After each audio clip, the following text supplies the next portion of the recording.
यानी कल से ये कोशिश की जा रही है कि राहुल गांधी को पहली बार एक, हालांकि सीलमपुर में उन्होंने रैली की थी लेकिन उसके बाद उनकी तबीयत खराब हो गई, 3 रैलियां कैंसिल हो गई।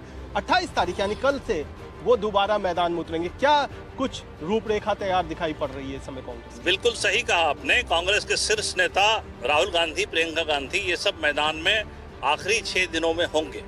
असल में कांग्रेस ने दिल्ली का एक सर्वे कराया है।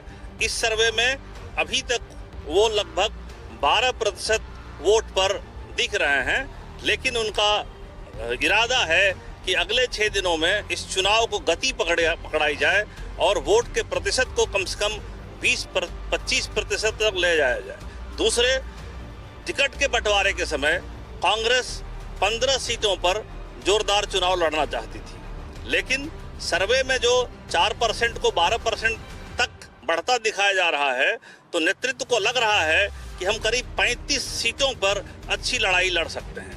तो अगर 35 सीटों पर कांग्रेस जोर लगाती है और उसके प्रत्याशी भी अच्छे हैं, इस बार चेहरों का चयन बड़ा अच्छा हुआ है। कई चेहरे हैं जो प्रदेश अध्यक्ष हैं, पूर्व प्रदेश अध्यक्ष हैं, नई दिल्ली से संदीप दीक्षित हैं, उसी तरह मनीष सिसोदिया के खिलाफ भी अच्छे चेहरे उतारे गए हैं। तो इनके पास बढ़िया चेहरे हैं। कांग्रेस 35 सीटों पर जुझारू तरीके से लड़ना चाहती है और अगर 35 सीटों पर त्रिकोणीय संघर्ष हो गया तो इसका असर चुनाव परिणाम पर तो पड़ेगा ही।